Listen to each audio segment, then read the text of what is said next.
for keys to the game. Bengals, Vikings, Paycor Stadium. The first key that comes to mind for me, glad we're not playing in Minnesota. That place is loud. That place is very, very difficult to operate in. And the Minnesota Vikings and Brian Flores, they blitz, and they blitz early and often. They blitz with every configuration known to man. They've blitzed 247 times this season, almost 50%, almost half the time. They've dropped, that's number one in the National Football League, by the way. They've dropped 8 more times than anybody else in the National Football League as well. So he's gone from rushing 3 and dropping 8 to rushing 8 and dropping 3 and everything in between. I mean, Brian Flores is tough to prepare for. Big inventory of blitzes, coverages, disguising them. I'm glad the Bengals are at Paycor. They don't have to worry about the crowd noise. Dealing with all of that in the crowd noise would have been unbelievably difficult. Vikings have to deal with the crowd noise. Paycor Stadium is going to be rocking this weekend. It's going to be off the hook, and it's going to be a big plus if the crowd noise has an impact on what the Minnesota Vikings are trying to get done at the line of scrimmage, because Lou Anarumo, he's got a big inventory of pressure packages, disguising coverages as well. He just doesn't pull the trigger on it as often as Brian Flores does, but it's all there and it's all available to him.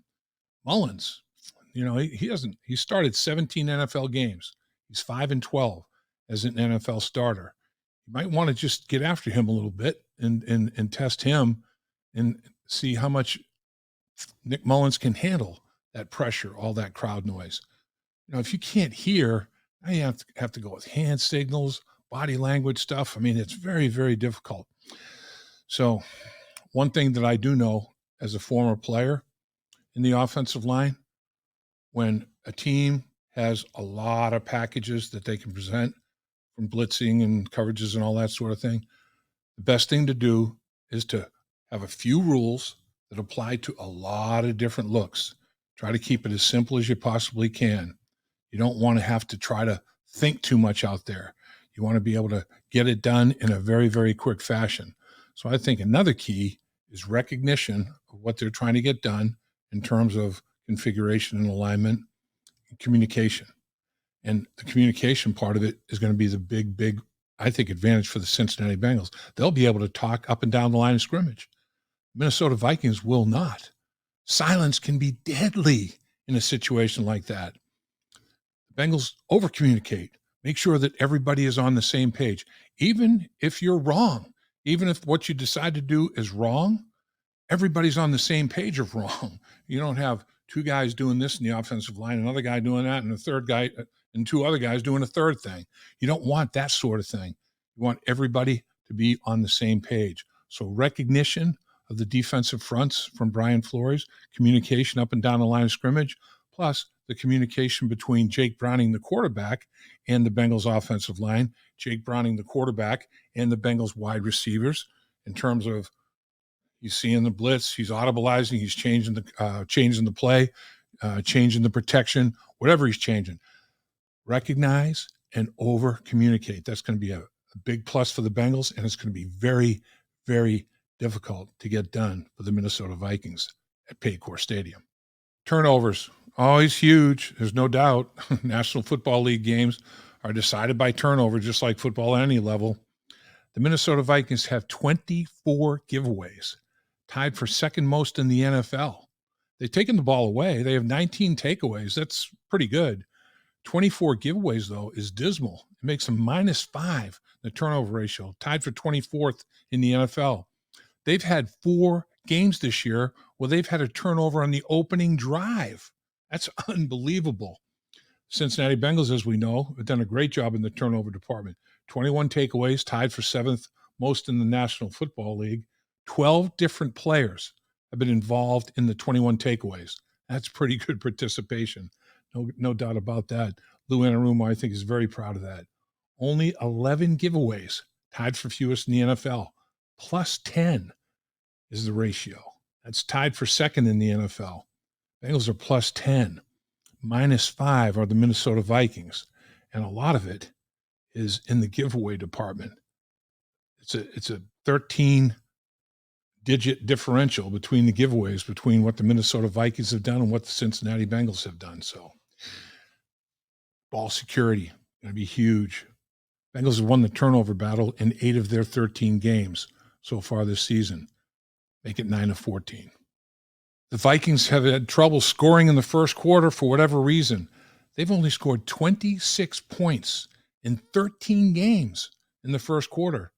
It's 2 points a game if Mrs. Riley taught me division properly. I mean, that's incredible. So a fast start. Get off to a fast start if you're a Cincinnati Bengals offensive and defensive player. Make some plays early on. Get your foot right on the throat of the Minnesota Vikings from Jump Street and let that crowd take over from there. It's interesting, too. The second quarter is going to be one to monitor because the Minnesota Vikings have scored 106 points in the second quarter after only scoring 26 in the first.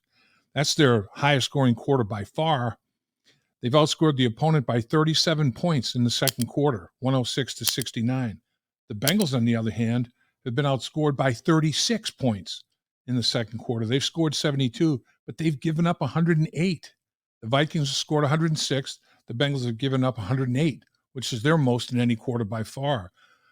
The rest of the quarters, points scored, points allowed, it's not even at 80. And then all of a sudden here in the second quarter, the Bengals have had defensive issues. The Minnesota Vikings have been a scoring machine. Interesting. Second quarter might be something to monitor a little bit as far as the outcome of the football game this weekend. Expect a close, hotly contested football game. That's another key. Finishing in the fourth quarter because the Minnesota Vikings, 12 of their 13 games have been decided by a touchdown or less. They got beaten by 14 points in one game. Other than that, wins or losses. They haven't won by more than a touchdown. They haven't lost by more than a touchdown. They don't get blown out. They don't blow people out. So usually there are very, very hotly contested football games. Who is going to make plays in the fourth quarter? Cincinnati Bengals are going to have to close it out in the fourth quarter. They've done it before. They're used to doing it. That's the way it's going to be. I don't think the Minnesota Vikings are going to spit the bit. If the Bengals get up on them, I don't think it's going to last very long. The Vikings have a lot of pride, and they always make it a ball game. Expect the same thing this weekend at Paycor. As a matter of fact, not just 12 of 13 games this year have been decided by a touchdown or less. 23 of their last 30 games have been decided by less than a touchdown. The Vikings play the game till the end. Another key to the football game, if you've been following the Cincinnati Bengals this season, you know they've had trouble stopping tight ends. In fact, defensively, they've given up more receptions and more receiving yards to tight ends than any team in the National Football League. Hawkinson is a player for the Minnesota Vikings. I mean, T.J. Hawkinson is number one in the National Football League tight end receptions with 85. He's also number one in the National Football League tight end receptions on third down with 25. This guy is a force. He's not a big play tight end receiver. He's averaging 9.9 yards per reception. It's not like he's going to kill you over the top or hit a big ball down the seam, but he is a reliable safety valve for a quarterback. When you've got a quarterback that doesn't have a whole lot of NFL experience like Mullens, that tight end is going to be a very, very valuable target. Bengals are going to have to play very well against the tight end Hawkinson and limit his opportunities as much as possible. Red zone execution is always a big key in every football game. The Bengals offensively, 62.2% of the time now they're scoring touchdowns. That's 8th in the NFL. Pretty good when you're in that top 10.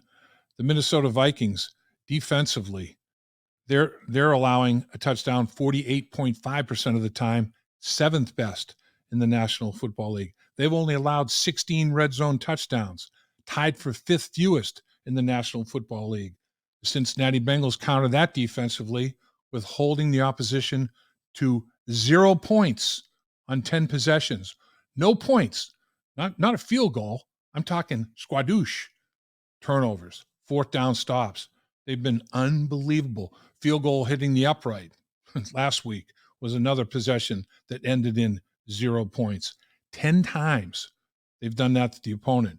Best in the National Football League. They may bend, but they're not going to break defensively. Lou Anarumo's guys believe that you keep them out of the end zone, keep them off the scoreboard in the red zone, you're going to win a lot of football games. Running game. One of the big keys to the success for Jake Browning has been the Bengals have been able to run the football. That allows play action pass. They've gotten Jake Browning up under center. They've had 2 tight ends in the football game. They've run the football. Play action becomes a viable situation. So does the screen game. So does the bootleg. So does the naked. I mean, it's all there. And they've been doing a good job of varying their attack. It's got a lot of versatility to it. I mean, so it starts with being able to run the football. And then also, and I remember going against heavy blitz package teams, we'd come to the sideline, 4 guys would get their assignment right, a 5th guy would be a little bit shaky, and then coach would be going crazy, and we're like, let's run the football. Let's anchor them. You know, maybe they'll get out of all this blitz package mentality. That's what happened. Start running the football. All of a sudden, the safeties are playing it a lot more traditional. You know, it's not like the wild, wild west out there. You don't have guys lining up all over the place. You don't have safeties blitzing, defensive ends running out of there because we anchored them with the running game.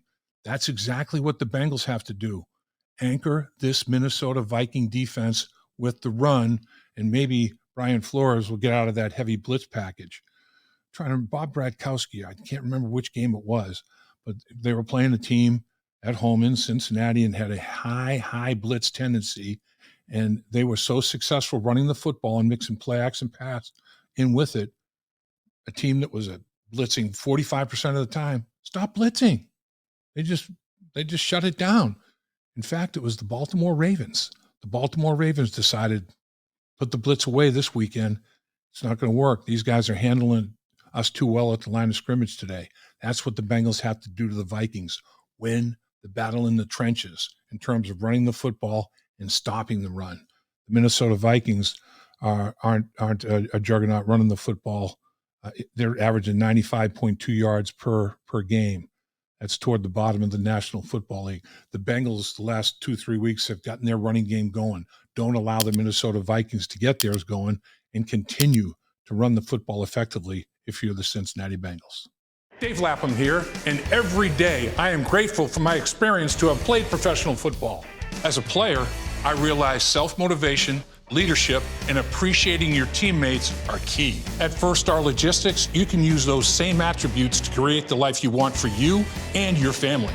Build your future by working hard like I did. You'll see results both on and off the field. Call First Star Logistics today and be part of our winning team. We look forward to another year of In the Trenches presented by First Star Logistics, but we wanted to give you some big news. This season, you'll find our interviews and keys to Bengals victory on In the Trenches in the First Star Media Group YouTube channel, along with our growing team of Joe Goodbury's Bengals on the Brain and Malik Wright's State of the Jungle. Also, the great folks at First Star Logistics have big plans this season with special giveaways each week the Bengals play. So be sure to visit both channels and our social media pages to stay updated on all giveaways and the latest news on the Bengals. So be sure to subscribe to the First Star Media Group YouTube channel, as after this season, it'll become the channel that will host all our content.